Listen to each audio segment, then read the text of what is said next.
Okay बेटा, first year का आज लेक्चर नंबर 45 हो रहा है, जिसमें हम चैप्टर 6 की कंटिन्यू करेंगे। चैप्टर 6 का आज दूसरा लेक्चर होगा और चैप्टर 6 यहाँ आज कोशिश करेंगे 6.1 एंड पे ले आए। तो चैप्टर 6 के करने से पहले चैप्टर 6 करने के लिए मैं सबसे पहले आज एक एपी लिख रहा हूँ आपके सामने।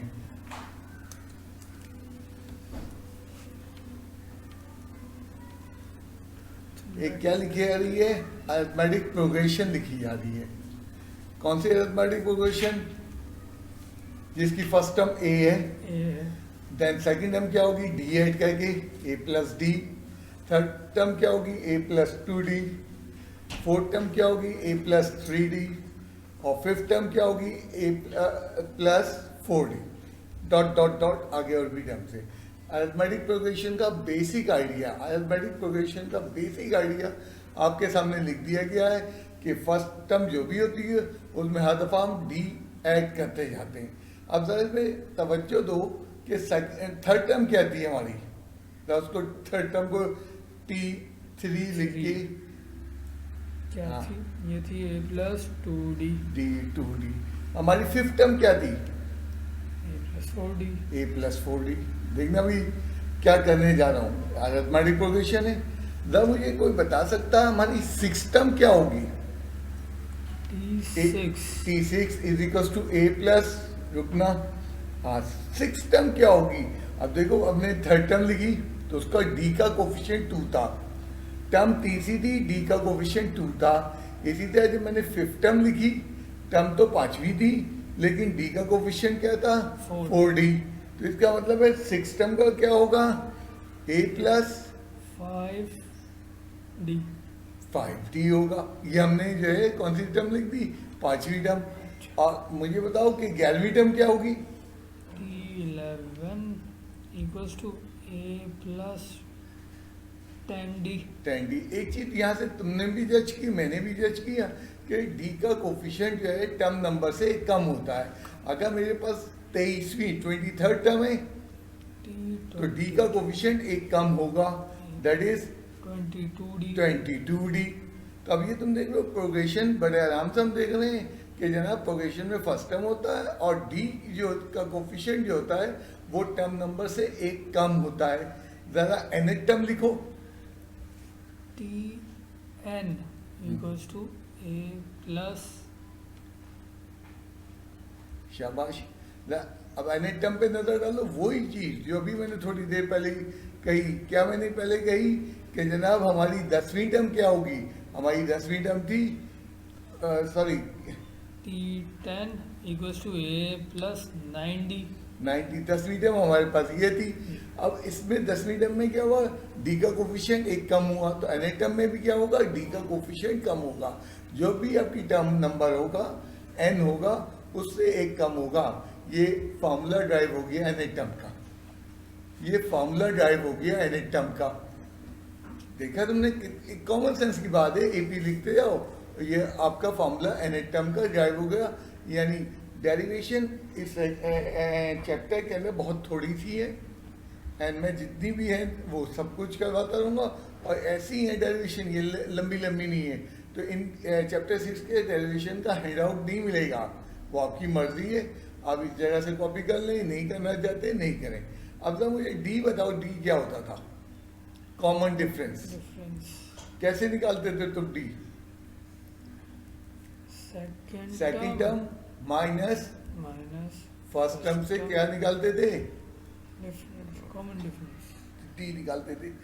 अगर मेरे पास सेकंड टर्म और फर्स्ट टर्म ना हो तो D के ऊपर गौर करना, ये था अगली टर्म है सेकंड, माइनस पिछली टर्म। इस मामले को और वसी करें तो लिखा प्रीसीडिंग आने वाली टर्म, अगली टर्म, माइनस प्रीवियस टर्म। ये लो D का फॉर्मूला भी बन गया। Preceding term minus previous term से क्या निकाल सकते हैं हम? बड़े मजे से D निकाल सकते हैं। तो आइंदा चाहो तो इस फॉर्मूले को यूज करो D के लिए। अगर किसी कोई सिचुएशन है जहाँ पहली दो टर्म नहीं मालूम तुम्हें तुम चौथी टर्म माइनस प्रीवियस टर्म तीसरी टर्म से भी डी निकाल सकते हो। तो ये थोड़ी सी मैंने थ्योरी बोली है एपी से एसोसिएटेड। अब नेक्स्ट क्वेश्चन तुम्हारे होमवर्क की तरफ आएंगे एंड तुम्हारे होमवर्क को में एक दो सवाल डिस्कस करने हैं मुझे। बिल्कुल 10वें सवाल की तरह था, एक्सरसाइज 6.1 के 10वें सवाल की तरह। यहाँ पे उसने क्या किया है, यहाँ उन्होंने प्रोग्रेशन का बताया है, कौन सी टर्म में प्रोग्रेशन की। मेरी तरफ कैमरा को पढ़ नहीं पा रहा। हाँ थैंक यू। यहाँ उन्होंने बताया second term, 31st term and क्या है हमारे पास लास्ट टर्म। किसके बराबर है, वो बराबर है सेकंड टर्म इसके बराबर है, 31st टर्म इसके बराबर है और लास्ट टर्म ये है। Find the number of term, number of term and लिख दो question mark and number of term है। नंबर ऑफ टर्म जब तक नहीं निकल सकती जब तक हमारे पास फर्स्ट टर्म ना हो और जो है हमारे पास जो है क्या नहीं हो, सेकंड 31st एंड लास्ट, जब तक एन नहीं हो, सॉरी मैं क्या बोल रहा हूँ, कॉमन डिफरेंस ना हो और हमारे पास जो है फर्स्ट टर्म ना हो, हम नहीं निकाल सकते।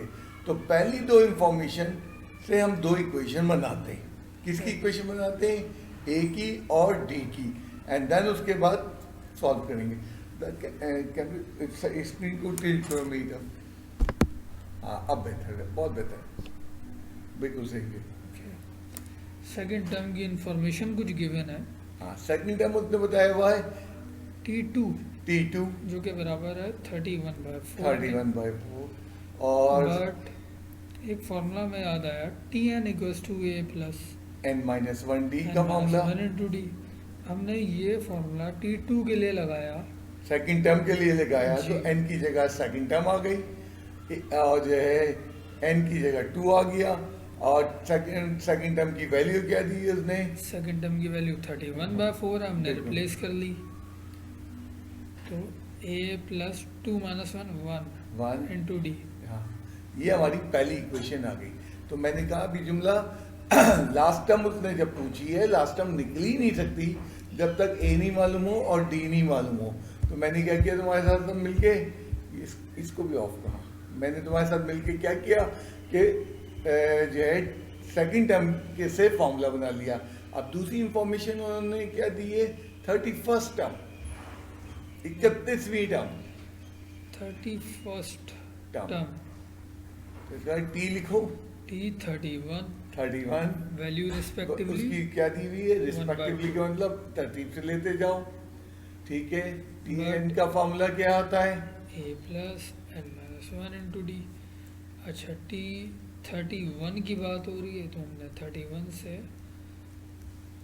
पूरा फॉर्मूला अपना तब्दील किया।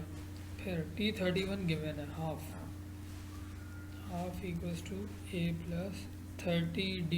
ये मेरी कौन सी इक्वेशन बन गई, सेकंड इक्वेशन बन गई।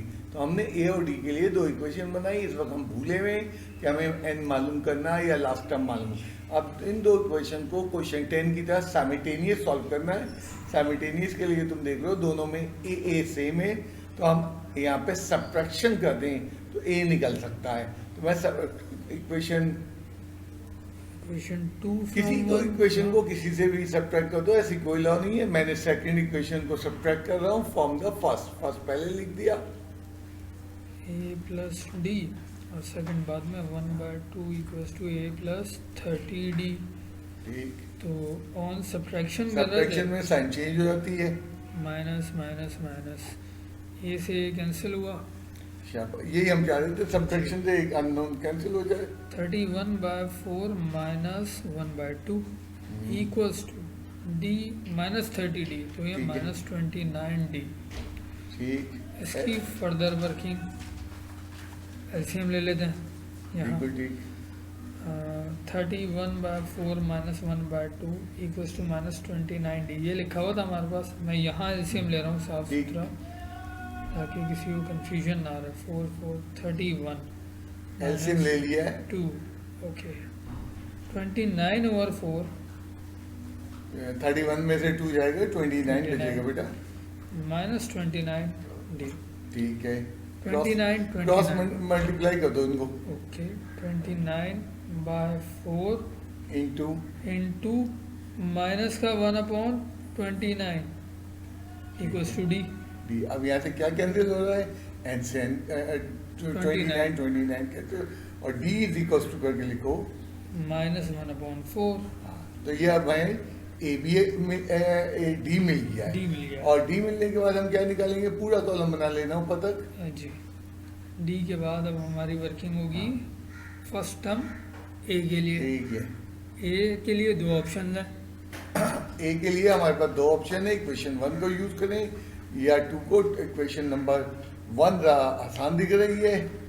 यूजिंग इक्वेशन 1, तो इक्वेशन 1 का रेफरेंस देते हुए equals to A plus D, तो 31/4 equals to A plus D की वैल्यू अभी निकाली हमने अभी भी निकाली है। -1/4 31/4 ये -1/4 है लेफ्ट पे जाएगा यहाँ के तो पॉजिटिव हो जाएगा। 1/4 इक्वल्स टू ए देखो ए जी, इक्वल्स टू एलसीएम ले रहे हैं हम यहाँ 4 4 दोनों LCM। ऐड हो जाएंगे न्यूमरेटर्स।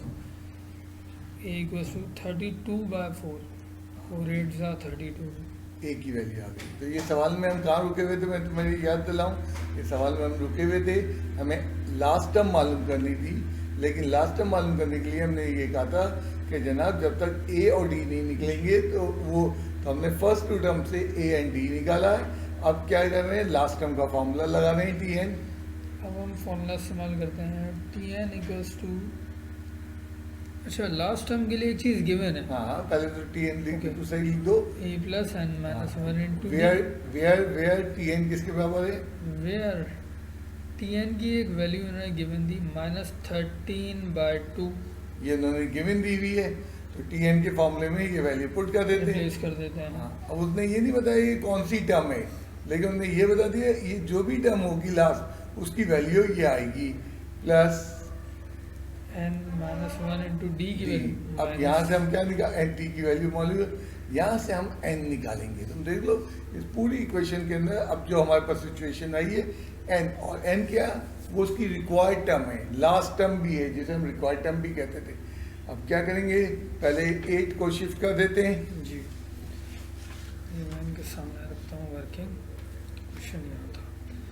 इस स्टेप से फर्दर हम आगे मूव हो रहे हैं। -13/2 8 है प्लस का, तो ये माइनस का -8 हो जाएगा। इक्वल्स टू यहाँ क्या बचेगा n-1 इंटू माइनस का 1/4, ये मल्टीप्लाई में। ठीक है, यहाँ एलसीएम ले लेते हैं। एलसीएम लेफ्ट हैंड साइड पे हो गया, जी।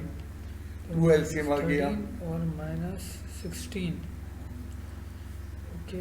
यहाँ वही n-1 -1/4, ठीक है। तो ये बन जाएगा -29/2 एक मिनट रुका, और मल्टीप्लाई बाई -1/4 को Okay. क्रॉस मल्टीप्लाई कर दो, मल्टीप्लाई करा देते हैं। तो क्या है? -4/1 और वहाँ के राइट पे रह जाएगा n-1। हमने क्या किया, फौरन ये देखते हुए n मालूम करना है तो n के साथ वाली चीज को हटा दिया, 1/4 को, जी। और सिंप्लीफाई करो लेफ्ट हैंड साइड। माइनस में वैसे ही प्लस दोबारा एलसीएम आ रहा है, जी। नहीं एलसीएम ये मल्टीप्लाई हो रहे हैं अच्छा दोनों। मल्टीप्लाई हो रहे हैं, सॉरी। तो ये कैंसिल हुआ 2 से 2 हाँ। 29 2 से मल्टीप्लाई हो जाएगा डायरेक्टली हमारे पास, ठीक है, माइनस माइनस प्लस प्लस हो हो गए। जाएगा। और यहाँ क्या था हमारे पास, 58 इक्वल्स टू n-1, तो ये 58 + 1। अब हमने n को के साथ 1 को भी फारिग कर लिया, और 58 तुम्हें याद आए कि जो है n नेचुरल नंबर्स में, देख लो खुद ही कि n नेचुरल नंबर्स के अंदर आया, और वो जो उसने दी हुई थी टर्म की वैल्यू, सवाल थोड़ा सा नीचे कर लेना, सवाल की वैल्यू दी हुई थी कि लास्ट टर्म -13/4 है, तो लास्ट टर्म भी आराम से हमने निकाल लिया, और लास्ट टर्म अब जो भी है वो एक ने कहा ये सारी प्रोग्रेशन तो और आगे जा सकती है। मैंने कहा बेटा जो उसने दिया उसको चैलेंज ही करो, उस हदूद में रहते हुए हमने ये सवाल कर दिया, ये उसकी इनपुट थी ये। तो क्वेश्चन नंबर 10 से ज़्यादा सा मुख्तलिफ है सातवां, और उसकी वजह क्या है, क्वेश्चन 10 में ए और डी निकाल के तुम रुक जाते थे, यहाँ ए और डी के बाद भी तुम्हारी वर्किंग जारी रही। तो नेक्स्ट क्वेश्चन जो हो रहा है, अगला सवाल है हमारे पास, how many numbers are there in between 256 and 789। that are divisible by 7. अब ये पहली चीज़ यहाँ है कि जो नंबर 7 से डिविजिबल होते हैं उनमें क्या खूबी होती है। उनमें ये खूबी होती है कि उनका कॉमन डिफरेंस जनाब 7 होता है। मसलन अभी 7 14 एक पोजीशन तुम्हारे सामने रख रहे हैं 7 के डिफरेंस से, उनका कॉमन डिफरेंस कितना आ रहा है? इनका कॉमन डिफरेंस जो है वो 7 आ रहा है। मिसाल के तौर पे नंबर डिविजिबल बाई 6 हो, करो तो नंबर से 6 12 18 24 बस डॉट डॉट डॉट। डॉट इनका कॉमन डिफरेंस क्या आ रहा है? इनका कॉमन डिफरेंस 6 आ रहा है। तो इसका मतलब जब वो कहता है कि नंबरों का डिविजिबल बाय दैट, तो ये उनका कॉमन डिफरेंस होता है। मतलब उन्हें सीधा सीधा नहीं बोला, हमने समझ लिया। तो ये जो भी अभी प्रोग्रेशन बनने जा रही है उसका कॉमन डिफरेंस क्या है? 7 है। ये इंफॉर्मेशन पहली दी है। दूसरी इंफॉर्मेशन उन्होंने दी है कि स्टार्टिंग टेप जो है वो 256 से शुरू हो सकती है। अब 256 को यहाँ हम कैलकुलेटर में चेक करते हैं, क्या 256 7 से डिविजिबल है? कैलकुलेटर तुम्हारे सामने कैलकुलेट कर रहे हैं और जस्ट चेक कर रहे हैं कि 256 डिविजिबल बाई 7 आ रही है या नहीं आ रही? तो नहीं आ रही, डेसिमल में आ रहा है। इसका मतलब क्या है कि 256 उस प्रोग्रेशन की जो 7 से डिविजिबल वाले नंबर है फर्स्ट टर्म नहीं हो सकती।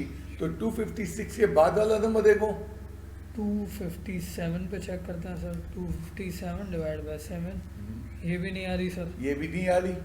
इस तरह चेक करते जाओ, ओरली तुम कर सकते हो अगर तुम्हारे पास मेंटल मैथमेटिक्स स्ट्रॉन्ग है, नहीं तो डिवाइड करके देखते हो। जब तक डेसिमल वैल्यूज आ रही है वो हमारी फर्स्ट टर्म नहीं बन सकता। 259 और साथ साथ के डिफरेंस से चलेंगे हम। ये आ गई सर। ये क्या आ गया?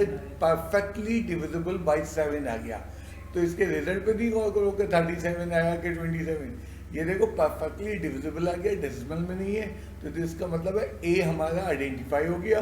फर्स्ट टर्म क्या होगी? चलो इसके बाद फर्स्ट चलो हम लिखते हैं सॉल्यूशन। जो डेटा में गिवन है d इक्वल्स टू 7, ठीक है, कि डिविजिबल डी बाय हमने बताया था डिविजिबल बाय 7 है। और फर्स्ट टर्म क्या निकल आई? 259। 259। तो वो नंबर जो कि 256 और 789 के दरमियान है, उनमें फर्स्ट टर्म जो है वो 259 है, डिविजिबल बाय 7 है। एक तुम्हारी याद आने के लिए एक छोटा सा मैं जुमला लिख देता हूँ। नंबर जस्ट आफ्टर 256, वो नंबर 256 के फौरन बाद हो जिसमें 256 भी शामिल है, और दूसरी क्वालिटी वो डिविजिबल बाय 7 भी हो। तो अगर हम ये न कहते नंबर जो है जस्ट आफ्टर 256, तो 256 भी आ सकता है, 257, लेकिन उनमें क्वालिटी क्या नहीं है? उनमें क्वालिटी नहीं है, वो 7 से डिवाइड हो रहे हो। तो हमें उस नंबर की जरूरत है जो इस नंबर 256 ईयर के बाद होगा और साथ साथ 7 से भी डिविजिबल है। बच्चे ने सवाल उठाया कि अगर 256 7 से डिविजिबल होता तो ये हमारी फर्स्ट टर्म बन जाती, फिर तो हमें मेहनत करने की जरूरत ही नहीं है। अब इसकी लास्ट टर्म क्या होगी? वो नंबर जो 789 के आसपास हो और किससे डिवाइड ना होता हो? 7 से ना डिवाइड होता हो। तो हमने क्या किया, पहले कोशिश की 789 को डिवाइड करके। 789 डिवाइड बाय 7, नहीं सर ये नहीं आ रहा। ये नहीं आ रहा डिविजिबल। फिर दूसरा नंबर अब दूसरे नंबर पे क्या करना? ऐसा नंबर लेना जो कि 789 से पहले हो, बाद में नहीं हो, क्योंकि हमारी हुदूद 789 पे ख़त्म हो जाती है। नंबर इन बिटवीन 789 की बातें कर रहा है वो, इन बिटवीन 256 एंड 789 की बातें कर रहा है। तो इसलिए हम आगे नहीं जाएंगे, अब यहाँ पे पीछे आएंगे। हाँ, 788 को हम डिवाइड करके देख रहे हैं कैलकुलेटर में, क्या परफेक्टली डिविजिबल है? नहीं है, डेसिमल में आ गया। फिर इसके पीछे दूसरा अगला नंबर देखेंगे 787 डिवाइड बाय 7, नहीं सर ये भी नहीं आया। 786 मायूस ना हो, बहुत लंबा चौड़ा काम नहीं होगा, आराम से आ जाएगा। 786 डिवाइड बाय 7, ये भी नहीं आया। कोई बात नहीं। 785 डिवाइड बाय 7, ये भी नहीं आ रहा सर। ठीक है, कोई बात नहीं। 5 नंबर बस समझना, ये 789 से आगे नहीं जाना। तो इन बिटवीन 256 एंड 789 का ये आ गया देखो, थोड़ा सा सफा करो आ जाता है।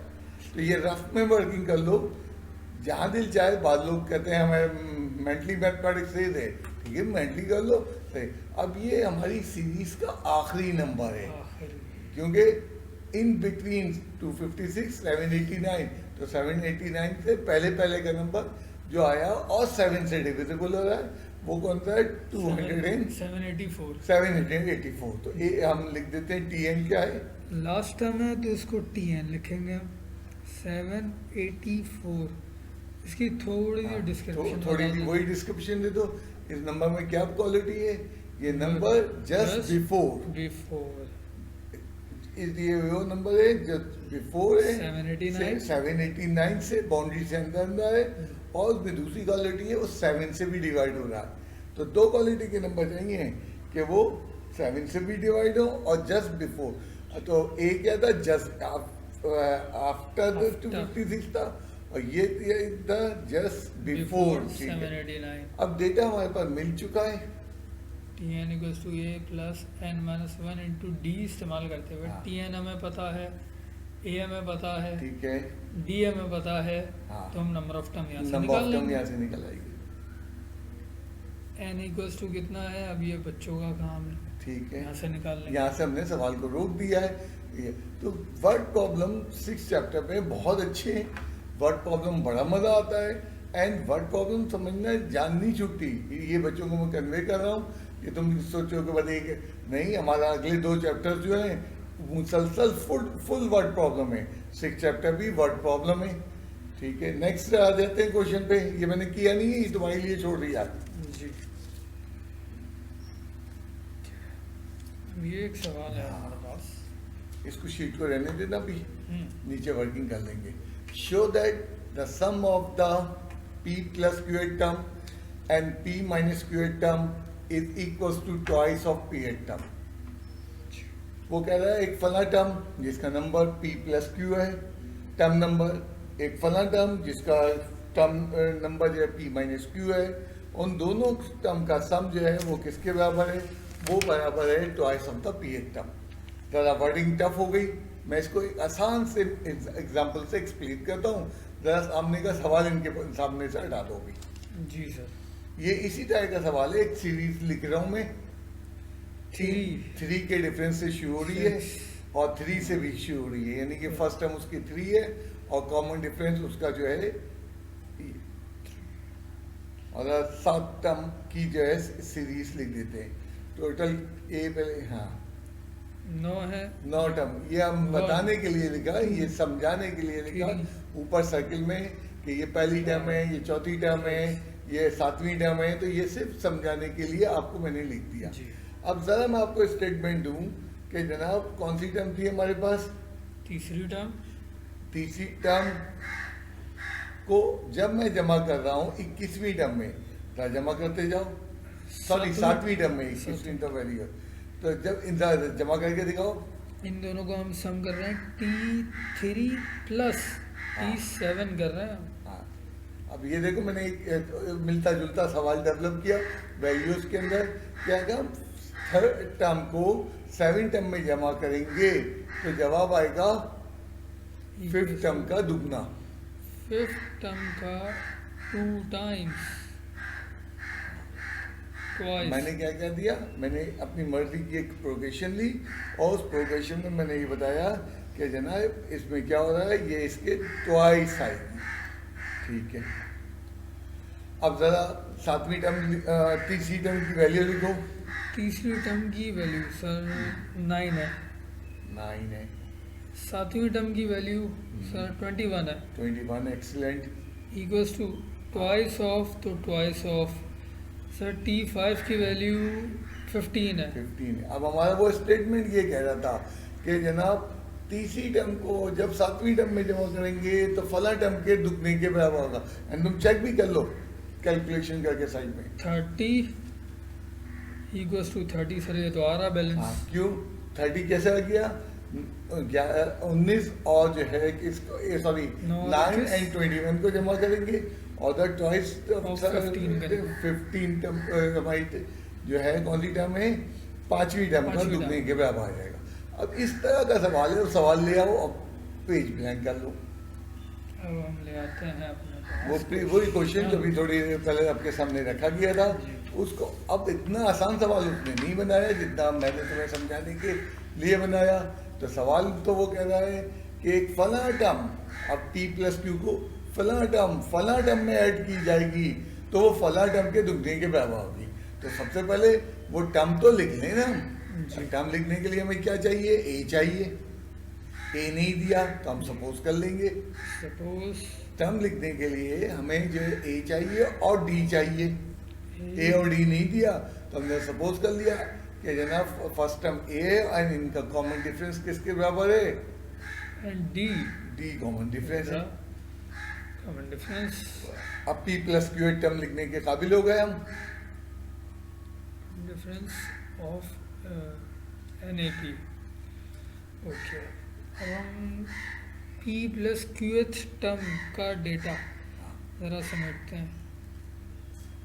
जैसे मैं तुमसे कहूँ 11वीं टर्म तो n की जगह 11 हो जाएगा, 23वीं टर्म n की जगह 23 हो जाएगा। जब वो p प्लस क्यू टर्म कर रहा है तो n की जगह p प्लस क्यू आ जाएगा। तो ये तो मैंने n टर्म का फॉर्मूला लिखा है। a plus n minus one into d n term का फॉर्मूला लिखने के बाद हाँ। T of P plus Q, हाँ, p प्लस क्यू टर्म, तो p a plus Q term में हमारा n क्या होगा, p plus Q minus one. Minus one. अब सीधा सीधा लिख रहे हो तो तुम 11वीं टर्म लिख देते n की जगह 11। अब वो टर्म हमारी बड़ी अजीब सी है कि p plus Q term, and इसका राइट हैंड साइड सॉल्व कर लेते हैं। QD plus QD minus one into D. ये p प्लस क्यू टर्म बन गई मेरी। जी, अब मुझे दूसरी टर्म कौन है, उसके बराबर में दूसरी term p minus q term चाहिए। P माइनस QH टर्म, इस पे भी फॉर्मूला TN वाला इस्तेमाल किया। tn वाला फॉर्मूला होगा। A प्लस और T of P minus Q term की बात हो रही है, तो A प्लस N कितना हो गया, P minus Q minus one into d. T of P minus Q A plus P D minus q d minus D. Minus तो ये हमारी p plus q and p minus q term आ गई। एक term और भी इसमें जिक्र हो रहा है p टर्म का, तो अभी स्टार्टिंग में उसको भी निकाल लेते हैं। अभी हमने कंडीशन नहीं लिखी हमें क्या प्रूव करना है, जी। हमने सिर्फ और सिर्फ क्या लिखा है कि जनाब ये p टर्म ये होगी, q टर्म ये बनेगी, और क्योंकि आखिर में उसने p टर्म पूछा है तो p टर्म का भी निकाल लेते हैं। इसके बाद हम सवाल पढ़ेंगे और कंडीशन मालूम करेंगे, कंडीशन क्या दी गई है। T of p H term ये यही मैं यही छोड़ दूँ बस। हाँ, सर। अच्छा, अब चलते हैं फिर सवाल दोबारा पढ़ते हैं। वो कह रहा है इन दोनों टर्म का p प्लस क्यू टर्म का और p माइनस क्यू टर्म का सम, तो अकॉर्डिंग टू गिवन कंडीशन लिखो। According to given condition, condition क्या थी, हमें प्रूफ करना था t of p plus q हाँ, plus p t of p minus q किसके बराबर होगा, twice of t of p h p term. ये हमारा सवाल है कि p प्लस क्यू टर्म और p माइनस क्यू टर्म का sum twice of p term होगा। टेकिंग लेफ्ट हैंड साइड, क्योंकि हम सारी वैल्यूज पुट करेंगे लेफ्ट हैंड साइड में, तो हमने इसकी लेफ्ट हैंड साइड कॉपी कर ली और लेफ्ट हैंड साइड में वैल्यूज को सब्स्टिट्यूट करेंगे। और थोड़ी देर में लेफ्ट हैंड साइड से हमारे पास जो है p प्लस क्यू टर्म का ट्वाइस आ जाएगा। सॉल्व करेंगे जी, LHS चलिए a plus P D plus q d minus D plus ये हमने p प्लस क्यू टर्म की वैल्यू लिखी, प्लस बड़ा दिखा दिया। दूसरी टर्म कौन सी थी, p minus q term. a plus P D minus q d minus d, ठीक है, ये दोनों ऐड हो रही हैं LHS के अंदर ही। ठीक है, तो कैंसिल हो जाएगा। क्यू डी से क्यू डी कैंसिल हो गया, a प्लस ए टू है तो ये सब प्लस पी डी तो two P D minus D minus two D, common ले लो 2। टू कॉमन ले लिया सर, तो ये बन गया a plus P D minus d. Last 2 term में d कॉमन ले लो। ठीक है sir, two into a plus p minus 1 into d. अब देखो ये किसके बराबर है, ऊपर राइट पे मैंने लिखा हुआ है, क्या लिखा हुआ है, ये पी एट टर्म की बराबर है, ये पूरी पूरी तो हमने लिख दिया twice of P eth term.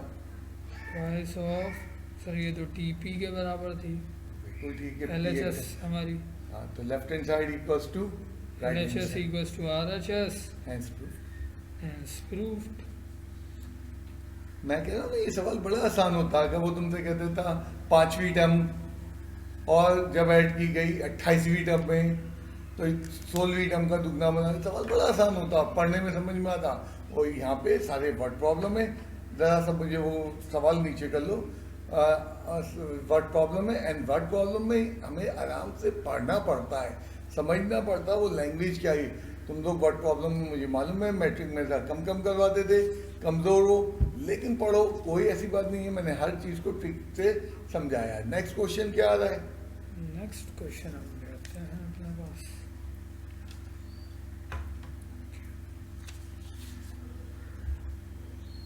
अभी पढ़ने में नहीं आ रहा, नेक्स्ट क्वेश्चन हाँ अब आया।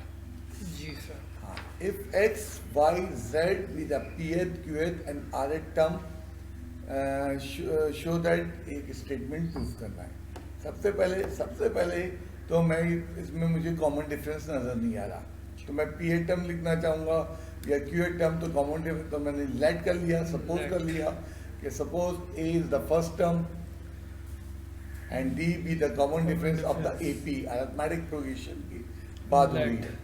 A be the first term and D be the common difference of NAP। Arithmetic progression की बात होगी, ठीक है। अब हम बात कर लेते हैं x is the pth term, ये सवाल में pth टर्म की वैल्यू x है, तो यानी pth टर्म से बना दे, n दे रहा वो, जरा फॉर्मूला लिखो tn का, Tn equals to a plus n minus 1 into d। तो लेकिन pth टर्म की बात कर रहा है तो यहाँ पहले tp लिख रहे हैं, p equals to a plus p minus 1 into d, और tp की वैल्यू कितनी है, बट tp को इसने कहा था सवाल में x, x, तो हम यहाँ लिखेंगे x equals to a और इसको plus सिंप्लीफाई कर देंगे, pd minus d। सिंप्लीफाई से बना जो है मल्टीप्लाई, जो चीज हो रही थी वो कर लिया, तो ये हमने x की वैल्यू निकाल ली in terms of a and d। इसी तरह हम निकालेंगे किसकी value, y is the qth term, ये भी तो y सवाल की में, वैल्यू सवाल में दिया हुआ है, तो इसको अगर फॉर्मूले में लाना चाहेंगे तो क्या होगा, वो tn वाले फॉर्मूले में, nth टर्म के फॉर्मूले में n की जगह जो है वो क्या आ जाएगा, pq q आ जाएगा, a plus q minus 1 into d। और tq की वैल्यू दी हुई उसने, tq equals to y था, हाँ तो y equals to a plus qd minus d, ठीक, वेरी गुड। दो वैल्यूज हो गई सर। तीसरी हाँ। z के बारे में इंफॉर्मेशन है, z is the rth term, ठीक है, तो tn का formula a plus n minus 1 into D इस्तेमाल करते हुए t of r a plus r minus 1 into D, but t of r बराबर की था वैल्यू किसके बराबर Z है, के- z के बराबर है, therefore z equals to a plus rd minus d। तो अभी हमने सवाल को जो इंफॉर्मेशन दी थी प्राइमरी पहली, उन इंफॉर्मेशन को कैच कर लिया। कैच करने के बाद हम दूसरी चीज चेक करें, तो अब वो कह रहा है इन टर्मों का डिटरमिनेंट की बातें कर रहा है। याद है तुम्हें डिटरमिनेंट कैसे ओपन होता था, जरा एक ब्लैंक पेपर ले आओ, और एक डिटरमिनेंट, अब इस बार हमने डिटरमिनेंट को रिकॉल करवा रहे हैं तुमसे। डिटरमिनेंट कैसा, कोई 3/3 का डिटरमिनेंट लिख लेते हैं, 2 2 5 5 4 4 0 0 8 8 6 6 1 4 5। 1 4 5। ठीक है, ये हमने 2/2 का एक डिटरमिनेंट ओपन कर, डिटरमिनेंट ओपन करना हमने क्या सिखाया था, मैंने चैप्टर 4 के 6 सवाल सिर्फ करवाए, उनमें डिटरमिनेंट ओपन करना सिखाया था।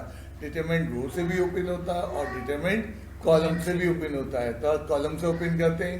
एक्सपेंड मैं उन बच्चों के लिए कर रहा हूँ जो ये भूल गए हैं, तो प्लीज अगर तुम भूल गए, कॉलम नहीं, रो 1 सॉरी, ओके एक्सपेंड तो बाय रो 1 उन बच्चों के लिए कर रहा हूँ जो भूल गए, और अगर तुम भी भूल गए उन बच्चों में शामिल हो तो कोई बात नहीं, जाके 4.2 के वो सवालात कर लो। जो पहली रो की पहली एंट्री क्या होती है वो थी, हाँ अब यहाँ से क्या बनेगा 2/2 का डिटरमिनेंट।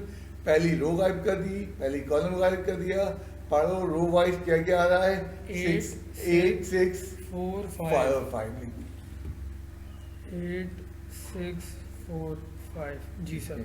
देन उसके बाद माइनस आता है फॉर्मूले का, माइनस और फिर सेकंड वैल्यू क्या है 2 है 5 है, और ठीक है 5 है सॉरी। जी। और क्या इसके आगे लिखेंगे 5 में हम पहली रो ये और दूसरा कॉलम गायब कर देंगे, क्योंकि पहली रो दूसरा कॉलम इस्तेमाल हुआ था। तो क्या हुआ 0 6 1 5 5 आ जाएगा जी सर। जी। देन प्लस प्लस 4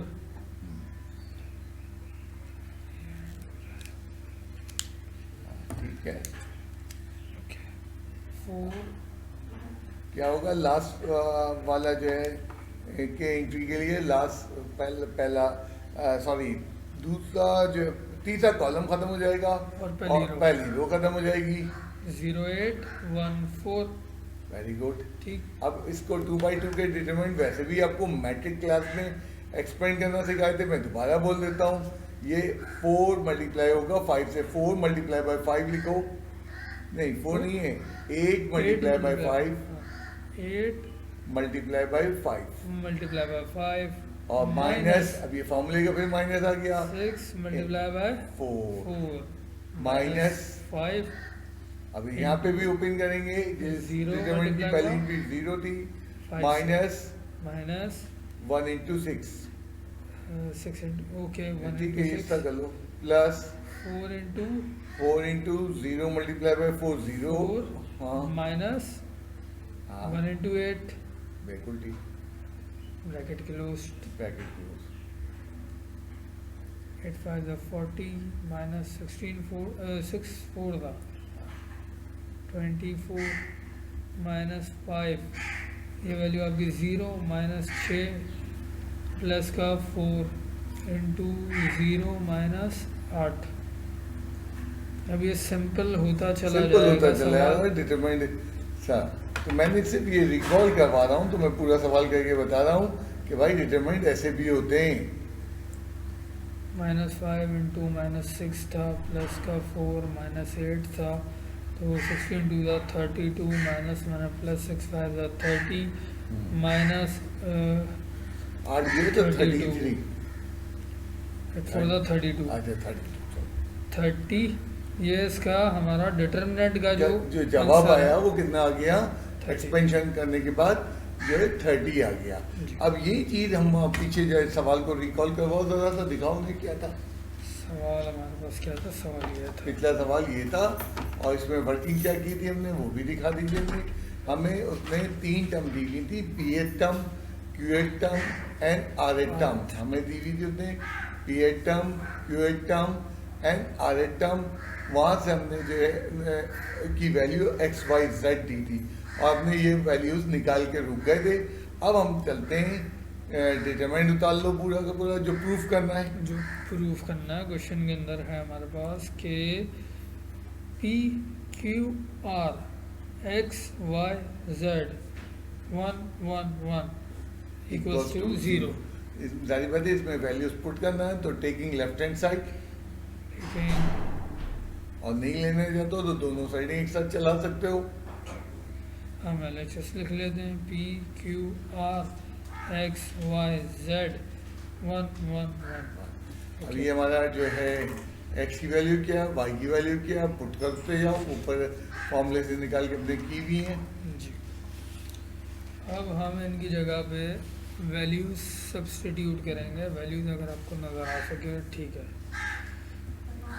LHS की बात हो रही है बेटा, तो P x की वैल्यू क्या थी, a plus P D minus D और फिर कॉलम में 1 था। मानता ये हमने ऊपर निकाली नहीं है कि जनाब हमारी एक्स जो पी एड टर्म है वो ये है। x1 then Q eth term की वैल्यू क्या आई थी, q y1, तो q लिख दिया हमने, y की value a plus q d minus D और 1।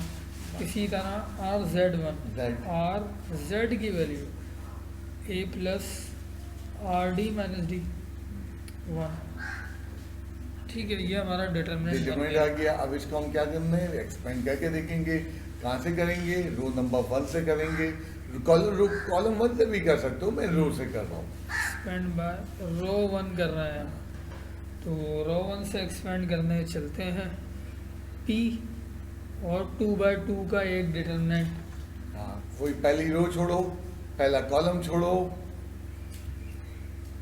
पहली रो पहला कॉलम छोड़ दिया सर। हाँ, क्या ये बोल रहा है, बचेगा a plus q d minus d, a plus r d minus d 1 1। ये 2/2 के डिटरमिनेंट की रो और कॉलम लिख दी गई। जी, थोड़ा स्पेस ज़्यादा चाहिए होगा मुझे, हाँ, अगली लाइन पे लिख लेता हूँ। Equals to p into a plus P D minus d, ठीक। A plus q d minus d 1 1। ठीक ये है, 2/2 क्लोज्ड माइनस माइनस ये फॉर्मूले का अगली माइनस टर्म। है। अब सेकंड टर्म हमारी ये पहली Q। रो की क्यू। अब सेकंड टर्म लेने के मतलब ये है कि हमने जो क्या बुला देना है, हमने सेकंड कॉलम बुला देना है और फर्स्ट रो बुला देनी है। तो क्या बचेगा, ये हमारे पास वो बचेगा ए प्लस क्यू डी 2/2 का जो determinant P D Q minus D D and और ए प्लस आर डी पहले रो को लिख लिया हमने माइनस डी और 1 1 और 1 उसकी जो है कॉलम में आ गया। जी, ठीक है, नेक्स्ट क्या आएगा, प्लस आर, ये और ये लीजिए। हाँ, जब हम तीसरी रो का जो है ये इस्तेमाल कर रहे हैं तो A हमारे plus पास जो है PD वो minus D। पहली रो चली गई और तीसरा कॉलम चला गया। जब D। थर्ड वैल्यू के लिए बात कर रहे हैं 1 1। ओके, 2/2 के डिटरमिनेंट्स को अब ओपन करना हमने, और वो जो स्टेटमेंट दिया हुआ उसने वो प्रूफ हो जाएगा, जो भी उसने स्टेटमेंट ए दिया हुआ है। Plus q d minus d, a plus P D minus d, a plus P D minus d, a plus r d minus d. ठीक है, सारी टर्म्स हमने लिख दी है। एक दफ़ा रीचेक कर लिया, एक बार चेक कर लेते हैं। पी वाले पे मुझे ज़रा डाउट क्यों हो रहा है कि पी वाले के अंदर ये होना और ये चाहिए, नहीं होगा। क्यों आना चाहिए, क्यों आना क्यों चाहिए था आना ना, हमने ये क्यों लिखा है? हमने क्या लिख दिया, पी लिख दिया। जी, ये पी वाले के अंदर देखो क्यू था और आर था। गलती को चेक कर लिया, जी। एक है थोड़ा सा शक हुआ था, शाबाश। ये क्यू था बेटा, ये क्यू और a plus q d minus d, a plus r d minus d. Okay, अब ठीक है, अब हम इनको जल्दी से सॉल्व कर लेते हैं। पी ऑफ मल्टीप्लाई कराना है, a plus q d minus d लिखा हुआ है ये, तो पहले हम इसी को लिख लेते हैं। A plus q d minus d multiply by 1 minus a plus r d minus d multiply by 1 bracket close minus q. ये सेम प्रोसीजर यहाँ रिपीट करते हैं। A plus P D minus d into 1 minus a plus r d minus d into 1 plus ये term r वाली a plus P D minus simple algebra हो रहा है इस वक्त डिटरमिनेंट ओपन होने के बाद। Into 1 minus a plus q d minus d into 1। ठीक है, अब इन अब टर्म्स पहले को ब्रैकेट को सिंप्लीफाई कर लेते हैं। जी, ब्रैकेट के अंदर हम इन्हें सॉल्व करते हैं। A plus q d minus d 1 से माइनस मल्टीप्लाई है- होगा तो कोई फर्क नहीं पड़ेगा। जी। हाँ, माइनस से अगली टर्म मल्टीप्लाई होगी तो माइनस उसकी से- साइन चेंज हो जाएगी। Minus r d plus d, एक bracket close minus q a plus P D minus D minus a minus r d plus d bracket close plus r वाला bracket आ गया। A plus P D minus D minus a minus q d plus d. अब हमने देखा देखो ये कौन cancel हो रहा, सिंप्लीफाई हो रहे होंगे ब्रैकेट। ए से ए कैंसिल, डी से D cancel, A D D ठीक, शाबाश। प्लस ए माइनस डी प्लस डी, तीनों ब्रैकेट्स में अब कैंसिलेशन। मैं आगे नहीं करूँगा, आगे यहाँ छोड़ दूंगा। सवाल पढ़ो एक दफ़ा यार, सवाल पढ़ाऊंगा एक दफ़ा, फिर आगे के लिए तुम कंटिन्यू करना। सवाल ये था। सवाल ये था, तुमने देखा हमने क्या किया, हमने पहले जो है पी8 टर्म एक्स के बराबर है तो पी8 टर्म लिखी, देन उसके बाद क्यू8 टर्म जो है वाई के बराबर थी तो हमने वाई की टर्म लिखी, देन आर8 टर्म हमारे पास किसके बराबर थी, जेड के, तो आर8 टर्म लिखी। एंड उनके बाद ये डिटरमिनेंट में सारी वैल्यूज पुट कर दी गई एंड सिंप्लीफाई होते हुए डिटरमिनेंट 0 आ जाएगा। बस अब तो हमने बिल्कुल बना के छोड़ दिया है, जी। बस छोड़ दो। ठीक, एक छोटी सी चीज़ sir, q d minus r d, चलो जो सब कह रहे हैं छोटी सी कर दें, P D minus r D, ताकि बच्चों को किसी सूरत जो है ना कन्फ्यूजन ना रहे। P D minus q D ये बच गया था कैंसिलेशन के बाद, इसके आगे मैं भी नहीं करूँगा। हाँ बस अब तो बिल्कुल सवाल सामने रखा हुआ है। तो देखो सवाल पढ़ने का कमाल होता है, कौन सी टर्म, मैं कहूँ पांचवी टर्म, मैं उसकी बजाय कह दूँ पी प्लस क्यू8 टर्म, मैं उसके बजाय कह दूँ आर प्लस टी टर्म, कोई भी हिस्सा हो जाए तो तुम्हें याद रखना ये टी एन की वैल्यूज देनी। तो नेक्स्ट क्वेश्चन क्या होगा? अच्छा, इसमें ये बता दें कि प्रूफ यही आएगा। हाँ ये आएगा, लिख देंगे left hand side equals to right hand side, जब ये आ जाएगा LHS RHS, वो तो क्लोजिंग करना बिल्कुल आती है इन लोगों को। ये डॉट डॉट लगे हुए हैं बेटा, अभी 2-3 स्टेप करने हैं आपने, अच्छा। यहाँ नहीं छोड़ते ना। हाँ। सही है, चलें अब हम मूव करते हैं अगले नेक्स्ट सवाल सवाल पे। की तरफ। अब हमारे पास एक और सवाल आता है, W। सही है। If W, X, Y, Z be the 4 consecutive term of the AP, then show that. अब जरा सुनना पहले, W ओमेगा नहीं है यहाँ पे, जब उसने ओमेगा की बात नहीं की तो W इज लाइक W है। वो कह रहा है कि अगर किसी प्रोग्रेशन की 4 टर्म लें, क्या 4 टर्म है वो X, W, X, Y, Z, और ये AP प्रोग्रेशन में उसने क्लियर कर दिया, तो नीचे का स्टेटमेंट प्रूफ करना है। नीचे का स्टेटमेंट प्रूफ करने के लिए हमें पहले W, X, Y, Z की वैल्यू निकालना पड़ेगी। हमने कहा लेट X, Y, Z की वैल्यूज, जी। तो लेट हमने कहा कि जनाब W बराबर है A के। एक है। अब अगर जो AP के अंदर फर्स्ट टर्म A है तो दूसरी टर्म क्या होगी, A plus D।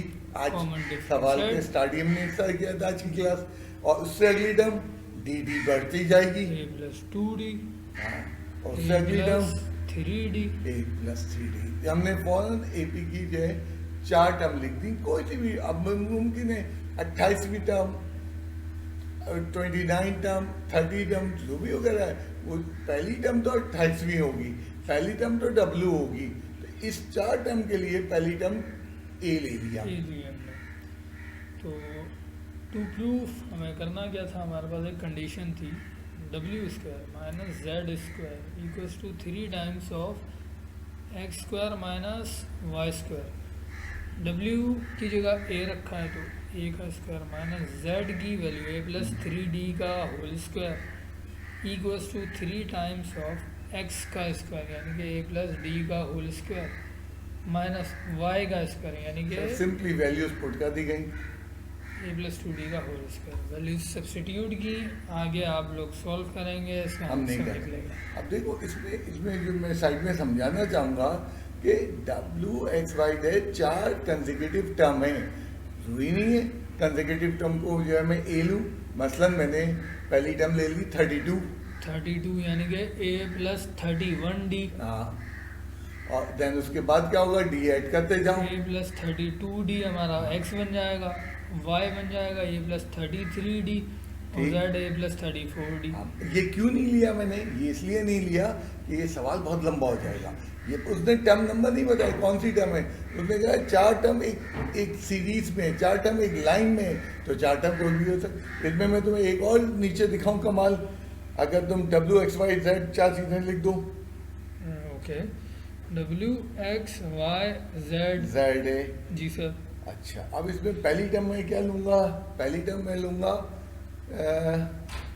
A plus 3D A plus 3D, ठीक है।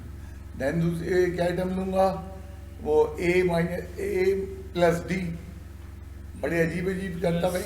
D, इसके बाद वाली होगी A minus D, A minus D, हाँ, और क्या है? ए माइनस 3D। 3D।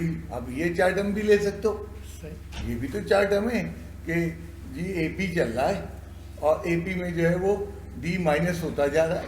तो कई तरीकों से हो सकता है, लेकिन मेरे लिए आसान तरीका मैं समझता हूँ ये पहला वाला है। इसका कंसेक्यूटिव टर्म है, पढ़े वाले से सोच सकते हो। जी। अब इसके बाद वक्त हमारे पास क्या हुआ है, एक्सरसाइज 6.1 एंड हो गई है और 6.2 के सवाल आते हैं, लेकिन 6.2 से पहले मैं ज़रा 6.2 की थ्योरी पे डिस्कस करूँगा। अब हम कर रहे थे AP सीक्वेंस कर रहे थे, अब हम करेंगे AP सीरीज। AP सीरीज लिख दो। AP सीरीज लिख लेते हैं, कोई भी सीरीज लिख लें। 1 + 2 + 3 + 4 + नहीं, ये वाली सीरीज नहीं लिखो, वो A प्लस D वाली Okay. लिखो, सॉरी।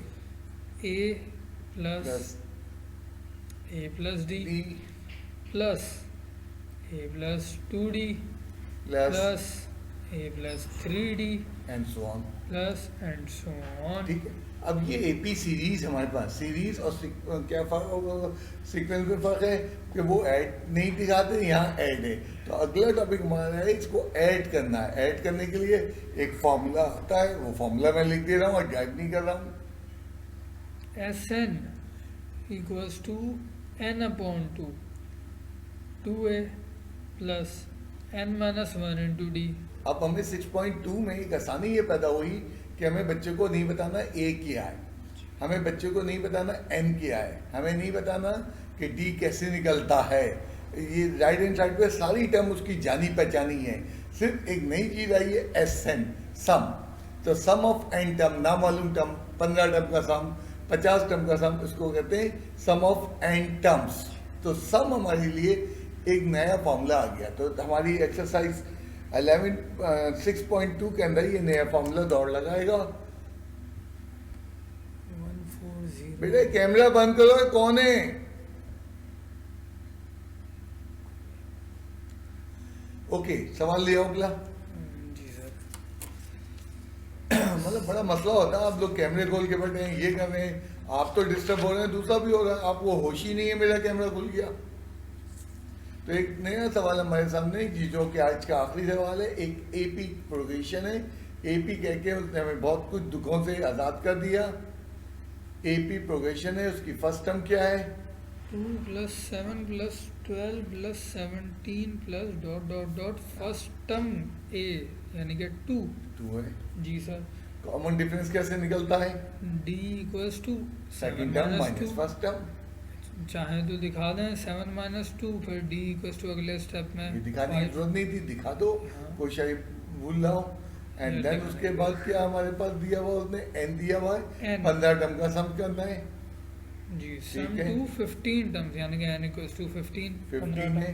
और क्या पूछा है? SN पूछा है, ये नहीं की Sum। Sum of n terms हमसे पूछा, क्वेश्चन मार्क लगा देते। Sum of 15 terms = question mark. तो अब हम फॉर्मूला लिख रहे हैं। फॉर्मूला SN का है, S15 हम निकालेंगे। SN = n/2 2a plus n - 1 × d। SN जी हाँ, n15 है, तो S15 = n15/2 2 × a की वैल्यू 2 प्लस n - 1 यानी कि 15 - 1 × d ठीक है। 5। तो S15 अब हम यहाँ से निकाल लेते हैं। 15/2 × 2⁴ प्लस 14 × 5। ठीक है, S15 = 15/2 × 4 + 70। अब मैं यही छोटी बराबर सी अरिथमेटिक कैलकुलेशन हो रही है राइट हैंड साइड पे, कोई वर्ड प्रॉब्लम नहीं है। आज मैंने जो सवाल दिए हैं 6.2 से बगैर वर्ड प्रॉब्लम के दिए हैं, ताकि तुम फॉर्मूले से जान पहचान कर लो। आज की क्लास का मकसद मेरा ये है, फॉर्मूले से जब बच्चा जान पहचान कर लेगा तो नेक्स्ट क्लास के अंदर इंशाल्लाह ताला हम फिर आगे चलेंगे और 6.2 को मुकम्मल करने की कोशिश करेंगे। 37 15 टाइम्स 555, हाँ, ये सम टू 15 टर्म्स आ 15 गया। टर्म, इस प्रोग्रेशन की पहली 15 टर्म का सम हमारे पास निकल के आ गया है। तो आज की क्लास में यहीं पे रोक रहा हूँ और इंशाल्लाह ताला कल की क्लास में हम एपी पे जाएंगे और डिटेल में।